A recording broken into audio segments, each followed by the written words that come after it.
क्या भारतीय जनता पार्टी किसानों से नफरत करती है?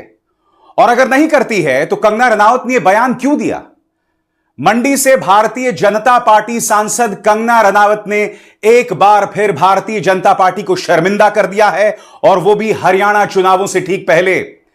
कंगना ये कहती हैं कि वो 3 कृषि कानून दोबारा वापस लाए जाने चाहिए।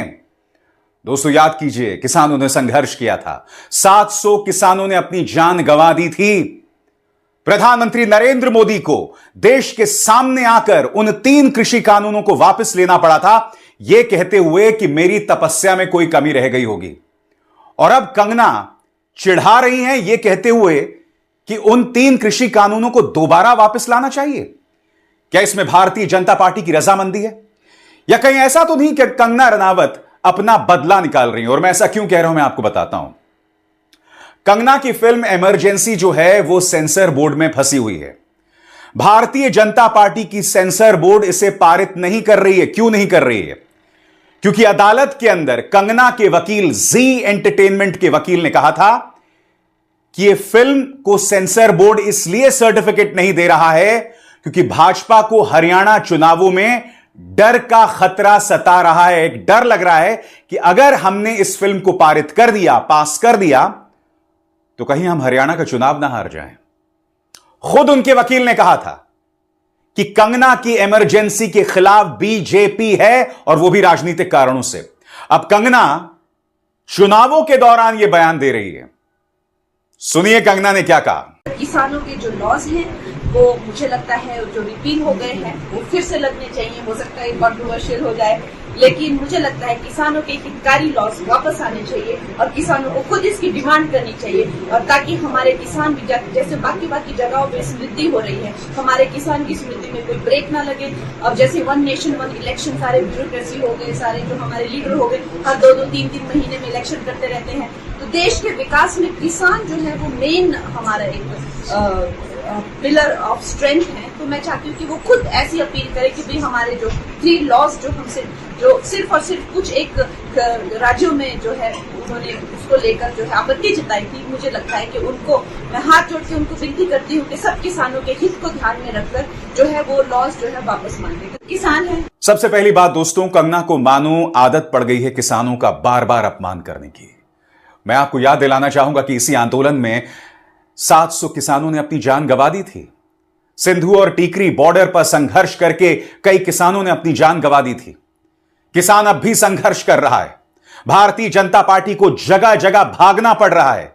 किसान उनका विरोध कर रहे हैं जहां जहां वो प्रदर्शन करने आ रहे हैं। और ऐसे में कंगना रनावत का एक और बयान मैं आपको याद दिलाना चाहूंगा कि इससे पहले उन्होंने क्या बयान दिया था, याद है आपको? कंगना ने कहा था कि जब किसान आंदोलन हो रहा था तो इसका मकसद था भारत के अंदर बांग्लादेश जैसे हालात पैदा किए जाएं और तख्ता पलट कर दिया जाए। मगर वो वहां नहीं रुकी।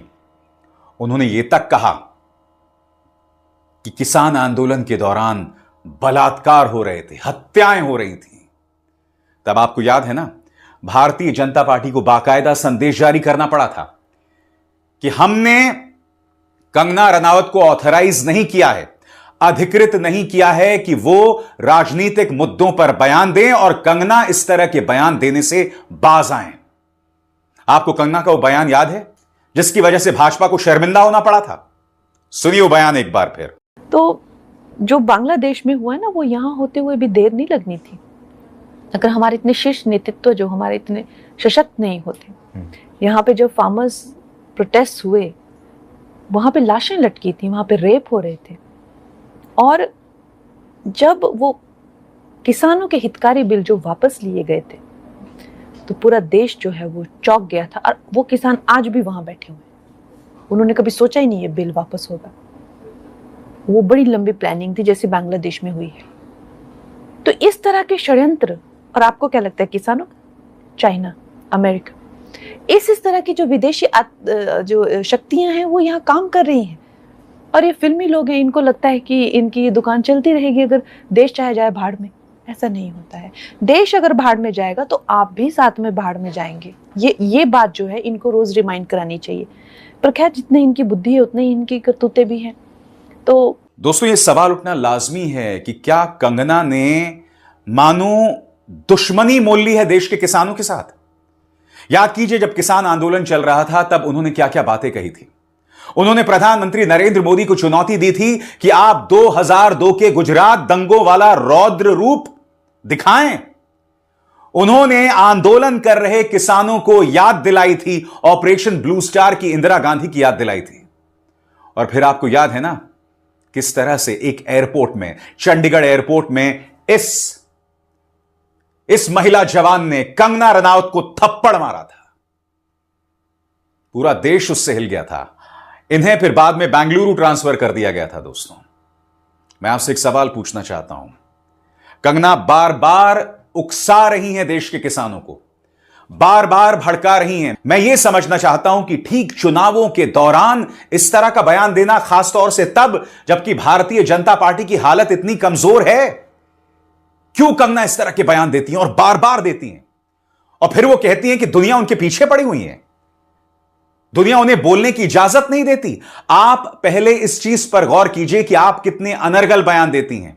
आप राहुल गांधी की ये फोटोशॉप तस्वीर पेश करके कहती हैं कि जिसकी जात का नहीं पता वो जातीय जनगणना की बात कर रहा है। आप राहुल गांधी के बारे में कहती हैं कि इस आदमी का ड्रग टेस्ट कराना चाहिए, जबकि आप खुद इस बात को स्वीकार कर चुकी हैं कि आप ड्रग्स लेती थी, आप मनाली में जाकर शराब तक पीती थी और न जाने क्या क्या। मुद्दा यह है कि ऐसी शख्सियत को भारतीय जनता पार्टी ने मंडी में टिकट दिया और मंडी की जनता ने उन्हें चुन भी लिया। और अब एक बार फिर कंगना ने किसानों का अपमान किया है। मैं फिर आपसे सवाल पूछना चाहता हूं, जिन 3 कृषि कानूनों के खिलाफ संघर्ष करके या संघर्ष के दौरान 700 किसानों ने अपनी जान गंवाई थी, उसके बारे में यह कहना कि उसे दोबारा लागू कर दिया जाए। मैं आपको 2 बयानों की याद दिलाना चाहूंगा। दोस्तों, याद कीजिएगा, सत्यपाल मलिक ने प्रधानमंत्री नरेंद्र मोदी से मुलाकात की थी और उस मुलाकात के दौरान क्या हुआ था? सत्यपाल मलिक ने उनसे अपील की थी कि प्रधानमंत्री जी, 700 किसान मर गए हैं, कुछ कीजिए। तब बकौल सत्यपाल मलिक प्रधानमंत्री ने कहा था कि मेरे लिए थोड़ा ना मरे हैं। फिर याद कीजिए, प्रधानमंत्री पंजाब जाते हैं, एक पुल पर फंस जाते हैं और उस पुल पर भाजपा के कार्यकर्ता, प्रधानमंत्री वापस जाते हैं और एएनआई के मुताबिक प्रधानमंत्री का एक बयान सामने आता है कि मुख्यमंत्री से कहना, पंजाब के मुख्यमंत्री से कहना, मैं किसी तरह से अपनी जान बचाकर आया हूं। इस वक्त ये 2 बयान थे दोस्तों, जिससे पता चल रहा था कि प्रधानमंत्री की मानसिकता कैसी है। और अब बार बार कंगना किसानों के खिलाफ बयान दे रही हैं। क्या ये 2 चीजें आपस में जुड़ी हुई हैं? भाई, ये सवाल पूछा जाएगा ना कि कंगना बार बार क्यों कह रही हैं। देखिए, या तो कंगना यहां से पूरी तरह से खाली है, ठीक है, क्योंकि कोई दिमाग से पैदल आदमी हो, दिमाग से खाली आदमी हो, वो बार बार इस तरह के बयानात नहीं देगा, जबकि पता है कि भाजपा को इसका नुकसान उठाना पड़ सकता है। या तो आप ये बयान इसलिए दे रहे हैं कि आपके अंदर किसानों को लेकर इतनी नफरत है कि आप परवाह ही नहीं करते हैं, या फिर जो एक दूसरी थ्योरी है जो मैंने आपके सामने रखी, चूंकि भारतीय जनता पार्टी सरकार की सेंसर बोर्ड ने कंगना की इमरजेंसी को सर्टिफिकेट नहीं दिया, इस बात का बदला कंगना रनावत बीजेपी के खिलाफ उतार रही हैं ठीक चुनावों के बीच। अब मैं बीजेपी को एक मशवरा देना चाहता हूं। यह आज नहीं, आज से बहुत पहले मैंने आपसे कहा था, जब इन्हें मंडी की टिकट दी गई थी। मैंने कहा था अगर यह मोहतरमा जीत गई तो ऐसे कई मौके आने वाले हैं जब वो बीजेपी के लिए असहज पैदा करने वाली, शर्मिंदगी पैदा करने वाली स्थितियां करेंगी, बार बार करेंगी, लगातार करेंगी। क्योंकि दिक्कत कंगना रनावत के साथ यह है, इतनी ज्यादा आत्ममुग्ध हैं कि उन्हें सिर्फ खुद दिखाई देती हैं और अपने अलावा कुछ नहीं। इसीलिए वो दीपिका पादुकोण के डिप्रेशन का मजाक उड़ाती हैं, वरना कोई इंसान किसी और की बदहाली का मजाक कैसे उड़ा सकता है। इसीलिए वो विक्रांत मैसे को कॉकरोच करार देती हैं, एक बेहतरीन एक्टर। इसीलिए वो हमारे किसानों के बारे में इस तरह के अनर्गल बयान देती हैं। याद कीजिएगा दोस्तों, जब चंडीगढ़ एयरपोर्ट में सीआईएसएफ की इस जवान ने, मिस कौर ने कंगना को थप्पड़ मारा था, तब मैंने उसकी आलोचना की थी। मगर कंगना बार बार ऐसे मौके दे रही हैं जब इस तरह की हरकतों कई लोग जायज ठहरा रहे। मैं अब भी उसे जायज नहीं ठहराता हूं। कंगना को अपनी बात कहने का अधिकार है। यही नहीं, इमरजेंसी चाहे जितनी भी वाहियात फिल्म हो, उसके अंदर कंगना ने चाहे जितनी भी ओवर एक्टिंग की हो, उसे जनता तक पहुंचना चाहिए, उस पर रोक नहीं लगाई जानी चाहिए। मगर यहां रोक कांग्रेस नहीं लगा रही है, राहुल गांधी नहीं लगा रहे हैं। इस पर रोक जो है वो बीजेपी सरकार की सेंसर बोर्ड लगा रही है, वो भी राजनीतिक कारणों से। मैं आपसे सवाल पूछना चाहता हूं, अभी कुछ देर बाद महाराष्ट्र के चुनाव होंगे, झारखंड के चुनाव होंगे, तो क्या सेंसर बोर्ड तब भी रोक लेगा फिल्म को? भाई ये तो सवाल होंगे ना, और बार बार सवाल होंगे। कंगना तमाम हदों को पार कर रही हैं। कंगना के बयान जो है वो रहस्य से घिरे हुए हैं कि आखिर क्या वजह है कि ये मोहतरमा बार बार बीजेपी के लिए शर्मिंदगी पैदा कर रही हैं। क्या वजह है कि बीजेपी इन पर लगाम नहीं लगा सकती? क्या वजह है कि कंगना को जानते हुए भी मंडी से आपने कंगना को टिकट दिया? ऐसी क्या मजबूरी है बीजेपी की? कंगना के हाथ में ऐसा कौन सा रहस्य है, ऐसा कौन सा सीक्रेट है, ऐसा कौन सा चमत्कार है जिसके चलते भाजपा ने उन पर एतबार किया? और अब एक बार फिर उन्होंने हमारे किसानों का अपमान किया है। जाहिर सी बात है दोस्तों, कांग्रेस ने इस पर तल्ख तेवर अपनाए हैं। आपके सामने सुप्रिया श्रीनेत का बयान। सुप्रिया श्रीनेत कहती हैं 3 किसान कानून वापस लाए जाने चाहिए। बीजेपी एमपी कंगना रनावत, जिन 3 काले किसान विरोधी कानूनों की मुखालफत करते 750 से ज्यादा किसान शहीद हुए, उनको दोबारा से लाने की कोशिश की जा रही है। हम ऐसा कभी नहीं होने देंगे। सबसे पहला जवाब हरियाणा देगा। कांग्रेस ने तल्ख तेवर अपनाए। और आप जानते हैं दोस्तों कि इस वक्त हरियाणा में भाजपा को बहुत कठिन चुनौती कांग्रेस दे रही है।